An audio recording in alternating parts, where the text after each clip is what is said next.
Quand le mystère de qui est Jésus-Christ est révélé en homme,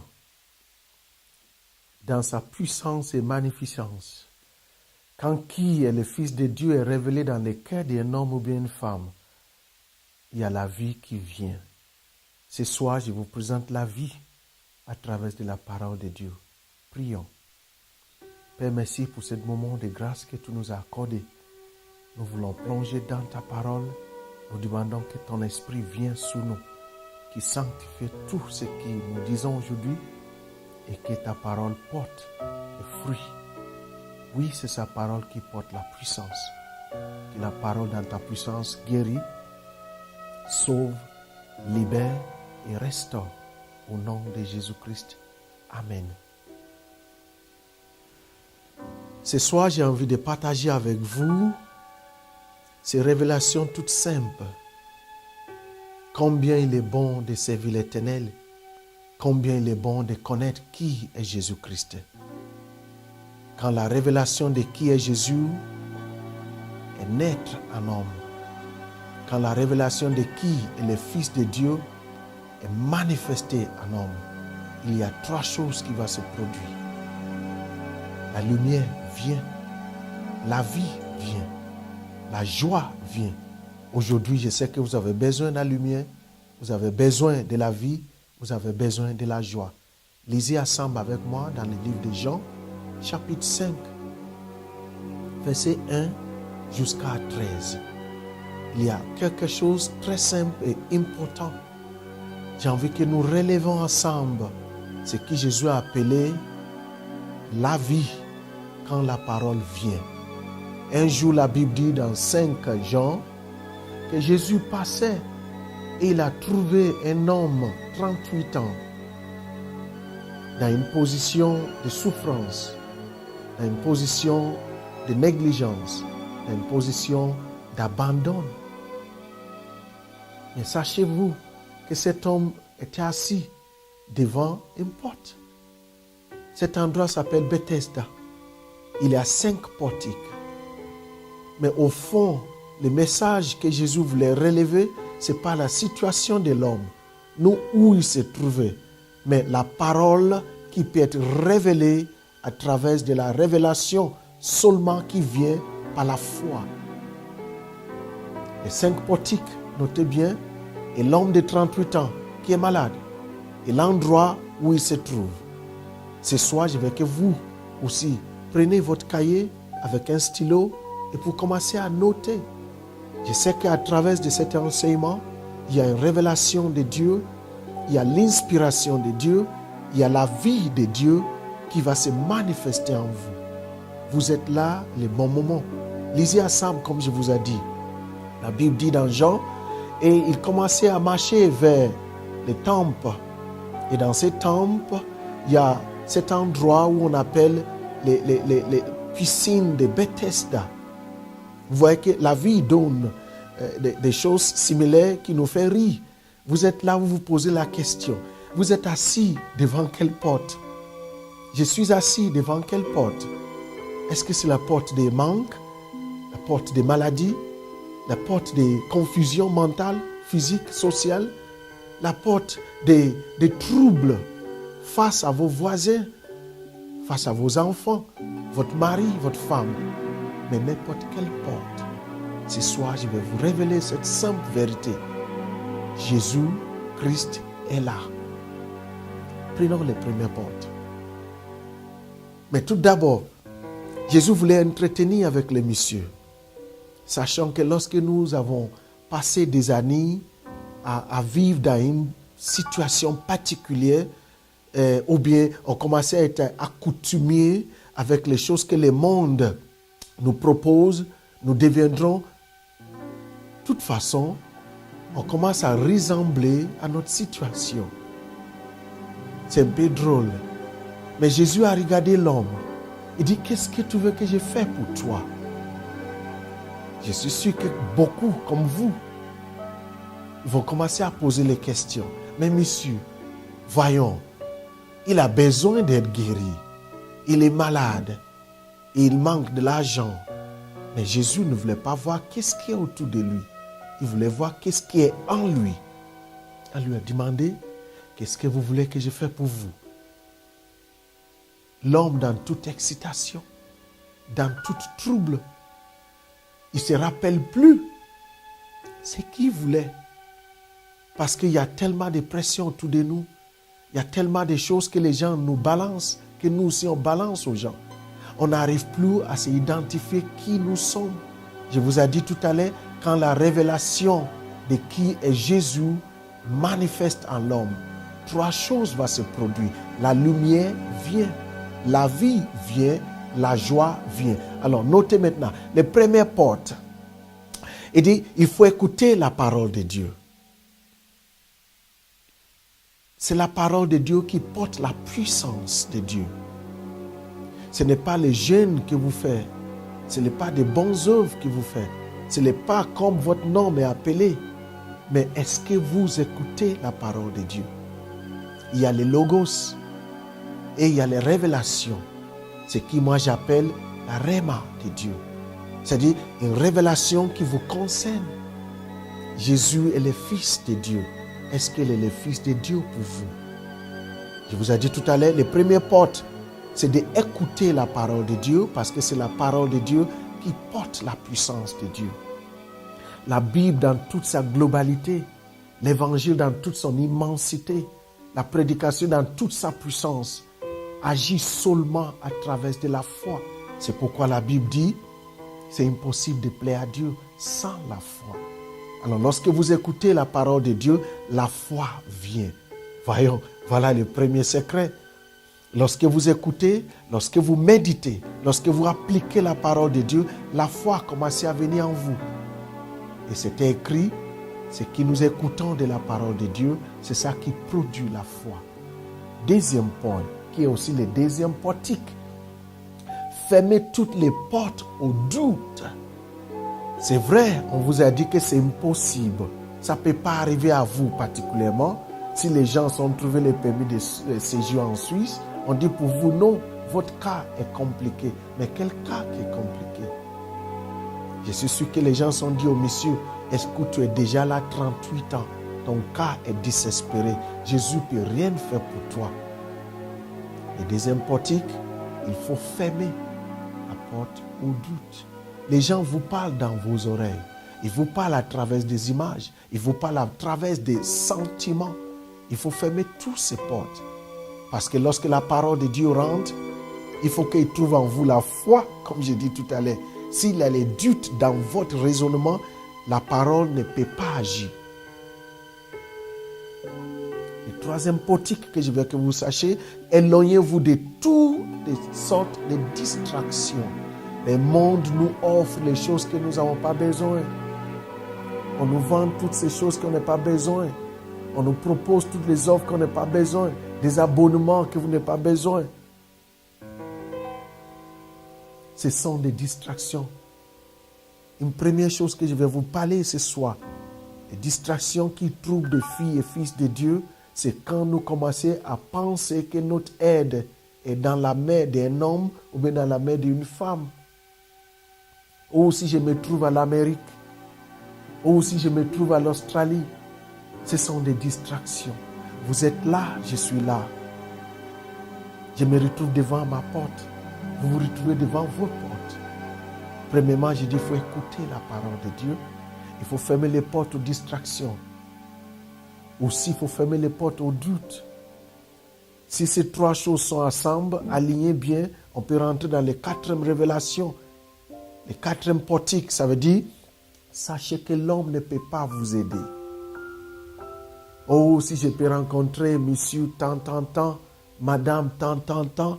Oh, si j'ai pu marier une princesse, ou bien je marie un prince, un banquier, un fonctionnaire d'État, ma vie sera changée.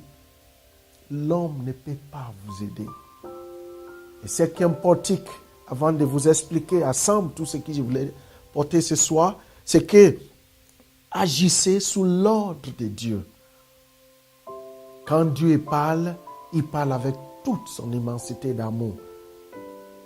Quand Dieu donne un ordre, il nous oblige, je répète, Dieu nous oblige d'obéir. Mais si nous commençons à considérer une parole comparée avec l'autre, oui, le pasteur a dit, non, un autre prédicateur a dit, on ne peut plus agir sous la parole de Dieu et sous l'ordre qu'il nous a donné. Imaginons, il nous a dit, c'est impossible de plaire à Dieu sans la foi. J'ai écouté tant de fois, les gens me disent, rien n'est impossible à ça, rien. J'ai dit, mais oui, il y a des choses qui sont impossibles si vous n'arrivez pas à agir sous la parole de Dieu. Prenons maintenant l'histoire globale. Quand Jésus était devant les portes, la piscine de Bethesda, il a vu ce bonhomme. Il lui a demandé, monsieur, qu'est-ce que vous voulez que je fasse pour vous? Et monsieur dit, je vais être guéri. Je vais être guéri. Je vais être guéri. Est-ce que dans vos pensées ce soir, vous vous imaginez, est-ce que ce message peut faire quelque chose pour vous? Ne vous inquiétez pas. Prenons le premier débat. Qu'est-ce que vous voulez que je fasse pour vous? Qu'est-ce que vous voulez que Jésus fasse pour vous? Qu'est-ce que vous voulez que la parole de Dieu fasse pour vous? Il faut identifier ce que vous voulez. Lorsqu'on est malade, si on a maux de tête, on ne peut pas aller dire au médecin que j'ai mal au rein. C'est deux choses différentes. Parce que les médicaments pour la tête, ça ne soigne pas les reins. Alors avec Dieu, c'est la même chose. Si vous voulez la guérison, il faut mentionner la guérison. L'homme n'est pas considéré des années qu'il a resté assis devant les piscines de Bethesda. Il a dit directement à Jésus, je vais être guéri. La compassion vient. La puissance commençait à jaillir dans l'esprit de Jésus. Et tout ce qu'il voulait faire, c'est que l'homme soit complètement restauré. En regardant les messieurs, Jésus lui a dit, il faut que ça se fasse pour toi selon ta foi. Rappelez-vous, je vous ai parlé de deuxième portique, que j'ai dit, il faut fermer les portes aux doutes. Il y a des personnes qui attendent de raconter l'histoire à ces mêmes messieurs. Écoute, ça ne peut pas se faire tout de suite. Comme toi aussi, comme vous aussi, vous vous posez les questions. Est-ce que ce que je veux que Dieu fait pour moi, ça peut se faire maintenant? Est-ce que c'est possible maintenant? Est-ce que c'est réalisable maintenant? Sachant que quand Dieu parle, il parle avec toute son intégrité. Dans le livre de Jean, il dit au commencement est la parole. Ce commencement, la parole était avec Dieu. Les mêmes paroles est Dieu. Cette même parole venait se révéler à travers de Jésus. Alors, vous voyez que vous êtes en transaction avec la véritable existence de qui Dieu est à travers de sa parole. Ce n'est pas seulement que je suis un prédicateur, je suis un témoin. J'ai vu la main de Dieu dans plusieurs pays. Je peux témoigner d'aujourd'hui jusqu'à le coucher du soleil, tout ce que j'ai vu de mes propres yeux, tout ce que j'ai pu toucher, tout ce que les hommes et femmes sont rapportés. Je vais vous encourager ce soir. Rien n'est impossible à Dieu. Mais soyons clairs que les 5 portiques soient restés engravés dans votre pensée. Il faut croire à la parole de Dieu. Il faut l'accepter. Deuxième, il faut fermer les portes à toutes sortes de doutes. À toutes sortes de doutes. On doute de tout aujourd'hui. On n'arrive plus à faire confiance. On n'arrive plus même à faire confiance à soi. Comment faire confiance aux autres? On dit que l'Église ne répond plus. Oui, est-ce que vous avez confiance à Dieu de l'Église? Et troisième point, je le répète encore, éloignez-vous de toute distraction. Si vous devez adorer Dieu, il faut l'adorer. Si vous devez méditer dans sa parole, il faut le méditer. Vous ne pouvez pas servir Dieu et servir Mammon. Vous ne pouvez pas prendre votre Bible pour étudier et puis vous commencez à répondre aux SMS. Ou bien vous touchez votre tablette, une chose après l'autre. Ce sont des petites distractions aujourd'hui que nous n'arrivons plus à exprimer la puissance qui est dans la parole de Dieu. Je me rappelle dans quelques villes, que j'ai visité, je vois que tout le monde est armé de smartphones. Les gens cherchent à faire mes photos. Ils cherchent à faire les photos de ce qui se passe dans les salles, mais ils n'écoutent plus. Il faut écouter la parole. Il faut laisser cette parole trouver une place en vous. Si la Bible dit, lui qui écoute et qui met en pratique, il est sage. Dans toutes vos recherches, dans tout ce qui vous poursuit, il faut poursuivre la sagesse. Il faut chercher la sagesse de Dieu. C'est le commencement de toutes choses. Vous ne pouvez pas rentrer dans votre destin lorsque vous n'êtes pas concentré. Quand Jésus a guéri le monsieur, je suis sûr qu'il y avait les autres malades qui étaient là. On se demande pourquoi pas eux. Mais le monsieur a dit quelque chose qui me touche tout le temps. Depuis 38 ans, qu'est-ce qui fait qu'il n'était pas guéri? Parce que chaque année, la Bible dit, il y a un ange qui vient. Il remue la piscine. L'eau bouge. Et quiconque arrive à se jeter dans l'eau sera guéri de n'importe quelle infirmité, n'importe quelle maladie. Mais qu'est-ce qu'il fait que 38 ans? Le monsieur est là, midi, au soir, matin, au soir. Il a dit un mot que vous-même vous commencez à méditer. Comme je parle là, parce qu'il n'y a personne qui va m'aider. Vous attendez qui pour vous aider? Vous attendez votre mère, votre père, les frères, les sœurs, les maris, les femmes, vos enfants. Personne ne peut vous aider. C'est l'Éternel Dieu qui peut aider l'homme. Lorsque nous faisons confiance aux hommes, on perd beaucoup de nos capacités potentielles. Cet homme a laissé 38 ans passer pour lui en attendant que quelqu'un l'aide. Jésus a compris sa situation. Jésus ne voulait pas être comme quelqu'un pour lui. Il voulait qu'il comprenne sa situation. Qu'est-ce que tu veux que je fasse pour toi? L'instant que le monsieur dit oui, il n'y a personne, Jésus lui fait comprendre, mais je veux que tu me réponds. Qu'est-ce que toi tu veux? Lorsque vous identifiez ce que vous voulez et que vous portez clairement dans votre cœur que c'est qui je veux, c'est ça que je veux poursuivre, la réponse vient. Et je peux parler de plusieurs choses qui vont vous ramener dans le même système de pensée. Vous avez formaté votre cœur, vous avez formaté votre raisonnement, parfois contre la volonté de Dieu. Pourquoi je dis cela? La parole de Dieu est simple. Nous avons rendu ça compliqué. Nous trouvons les choses qui ne jouent pas. Nous trouvons les choses qui ne marchent pas. Nous identifions partout les négativités.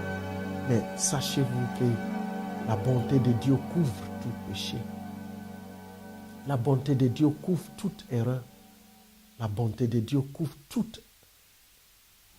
malfonctionnement. Il suffit que vous identifiez votre situation. Et l'Esprit de Dieu va agir. Le cinquième mot dit agir. Comment agir sous l'ordre de Dieu?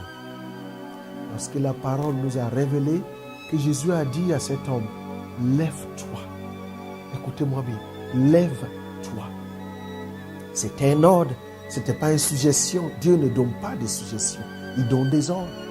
De Genèse à Apocalypse, tout ce que Dieu révèle, c'est des ordres. Dieu ne fait pas les choses anémiques et ridicules. Mon Dieu fait des choses puissantes, des choses magnifiques, des choses merveilleuses, des choses qui dépassent l'attendement. Ce n'est pas seulement de voir les gens guéris des cancers, des Alzheimer, ou bien ressusciter des morts, qui est grand, mais de voir Christ révélé en vous, le Fils de Dieu vivant en vous, la richesse de Dieu devenir les vôtres, la plénitude de cette immensité d'amour et de compassion devenir réelle pour vous. Je vous dis, cela va vous encourager d'agir sous toutes les ordres que Dieu donne. Il nous a dit premièrement une ordre. Il dit aimer l'Éternel ton Dieu avec tout ton cœur, avec toute ton âme, avec toute ta force, avec tout ton esprit. Pour Seigneur Jésus, c'est tout. Il n'y a pas moitié-moitié. On doit agir sous l'ordre de l'Éternel. Il dit, c'est quiconque qui croit en moi, quiconque qui est fatigué comme vous et moi, quiconque qui est abattu comme vous et moi, quiconque qui est troublé comme vous et moi, quiconque qui est souffrante comme vous et moi, dit venez, venez. C'est un ordre. Il faut venir d'abord. Si vous ne venez pas vers l'Éternel, comment il peut vous aider? Si vous n'allez pas vers les médecins, comment il peut vous faire les diagnostics? Nous avons laissé les distractions occuper de notre vie. Nous avons laissé le monde nous changer les pensées. Les mentalités du monde nous a obscurcis. Les gouvernements du monde, ils nous établissent les structures, les codes de fonctionnement, les principes d'existence qui sont contradictoires. Est-ce que vous êtes prêts ce soir? Agis sous l'ordre de l'Éternel. Il dit, ce qu'un homme sème, c'est ça qu'il va récolter. Mais il faut s'aimer. Combien de fois je vois des frères, des sœurs, des familles, ils attendant que l'aide sociale soit la délivrance. C'est vrai, on peut avoir le temps dans notre vie, soit comme on est en chômage, on a besoin de soutien, mais ça ne doit pas devenir une source pour nous. J'ai dit cela parce que je vais vous révéler un secret ce soir. Si vous continuellement apprenez et ne donne pas, vous vous appauvrissez. C'est vrai, les pays européens peuvent utiliser les styles et les politiques de l'aide sociale pour nous briser, si vous ne savez pas. Mais rappelez-vous, l'Éternel dit, sème. Quand tu sèmes, vous récoltez. On ne peut pas continuellement prendre sans donner. Au fait, nous nous appauvrons. Alors, ce soir, marquez ce point-là. Deuxième chose que je voulais aussi vous révéler, c'est lorsque nous parlons des 5 portiques, il y a beaucoup entre vous, je m'adresse, qui sont dans les mariages, qui sont dans les familles et qui ne trouvent pas les manières de gérer les situations. Ils n'arrivent plus parce qu'ici, la famille est tellement dans plusieurs situations qu'on doit toujours chercher à trouver les solutions. Il y a la famille de l'Afrique, de l'Asie, de l'Australie, qui nous sollicitent. Comment gérer toutes ces sollicitations sans tomber dans les dépendances? Comment gérer toutes ces sollicitations sans devenir ce qui on n'est pas? Je me souviens d'une dame qui nous a confié un secret, qui regarde, je suis là depuis presque 40 ans en Suisse. J'ai fait qu'aider ma famille, aider ma famille. Et les jours que j'ai retourné pour aller les voir, rendre visite, je vois que tout ce qu'ils me demandaient, ça ne sert à rien. Elle commençait à pleurer, elle a tombé. Elle dit, je crois qu'aujourd'hui, il devait quand même être libéré et me poser des demandes. Je dis, chère sœur, tu fais que donner. Ils vont attendre sur toi, tu devenir comme Dieu pour eux, une source de vie. Si tu meurs aujourd'hui, ils vont vivre. Mais l'erreur maintenant, c'est que tu as pensé qu'au fait, ils sont en train de développer, investir avec les moyens que tu les envoies chaque mois. Mais à ta grande surprise, il n'y avait rien. Je dis aujourd'hui, ce n'est pas une déception, mais je veux que tu retournes à l'Éternel et confie toi-même complètement à lui. Mais combien de fois, combien de gens qui sont dans les mêmes situations que j'ai décrites, on peut se pousser au bout et devient méchant. Pousser au bout, on devient frustré. Mais pourquoi? Pourquoi?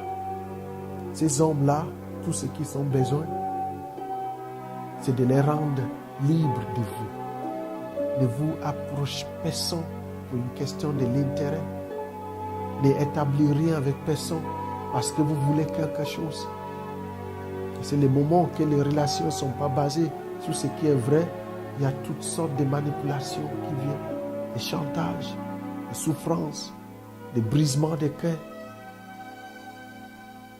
Il faut que chaque chose que vous faites soit faite dans cette simplicité.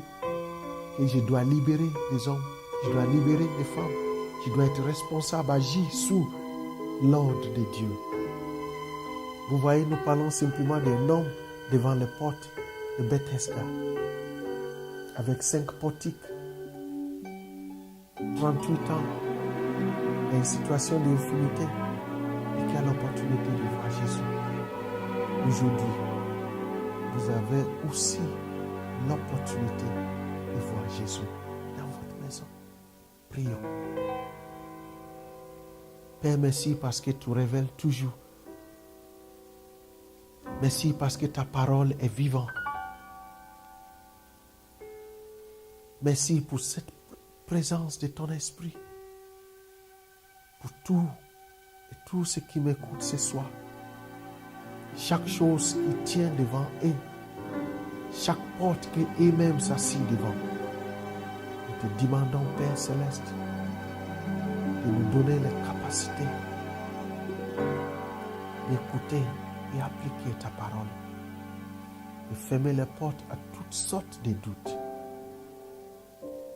De aussi s'éloigner de toute distraction. Et enfin, agir sous l'ordre que tu as donné.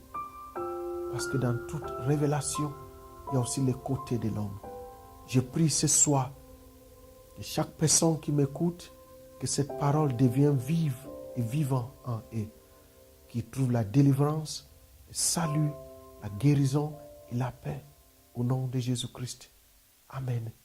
Je vous invite de rester avec nous encore et programmer votre agenda chaque vendredi de 17h à 19h30. Vous pouvez envoyer vos questions en avance afin de les traiter personnellement. Vous pouvez aussi nous écrire. Vous venez en studio afin de partager ensemble. Nous vous offrons ces possibilités. Bon, on vient de recevoir maintenant un message. Il y a quelqu'un qui nous demande, alors comment on fait pour entrer dans la volonté de Dieu? Je vais partager rapidement avec vous. Qu'est-ce que la volonté de Dieu d'abord? Parce que j'ai beaucoup écouté. Pour aider la personne qui envoie ces questions, je veux que vous aussi, vous réfléchissiez avec nous. La volonté de Dieu, c'est quoi? La jeune dame m'a demandé, écoute pasteur, j'ai envie de devenir avocat. Mais je ne sais pas si c'est la volonté de Dieu. J'ai dit, bon, on va prier. Mais à un moment, j'ai dit, pourquoi prier? Est-ce que c'est la volonté de Dieu que ses enfants soient bien ou non? La Bible nous a révélé les réponses. Il dit, la volonté de Dieu, c'est que vous soyez en bonne santé à tout égard. Réussite en toute entreprise. Alors c'est la volonté de Dieu, ma chère sœur, que tu sois avocate. J'espère que je réponds à quelqu'un aussi. Est-ce que vous êtes là, en train de penser, réfléchir? Est-ce que Dieu veut que je fasse ça? Il y a beaucoup de femmes qui ont envie de se marier. Ils se demandent si c'est la volonté de Dieu de marier un Européen, de marier un Français, Suisse, Allemand, ou bien Africain, ou bien Chinois. Mais je vous demande encore, qu'est-ce que vous pensez être la volonté de Dieu?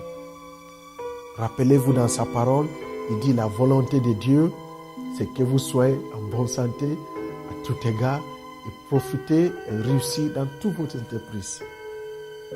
Mais ne vous trompez pas.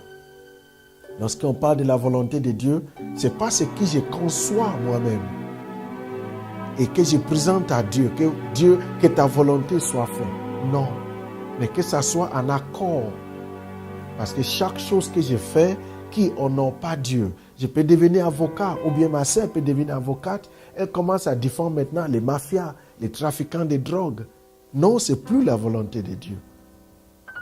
Ah, vous avez saisi. La volonté de Dieu, il doit promouvoir le royaume de Dieu. La volonté de Dieu doit faire connaître Dieu. La volonté de Dieu doit honorer Dieu.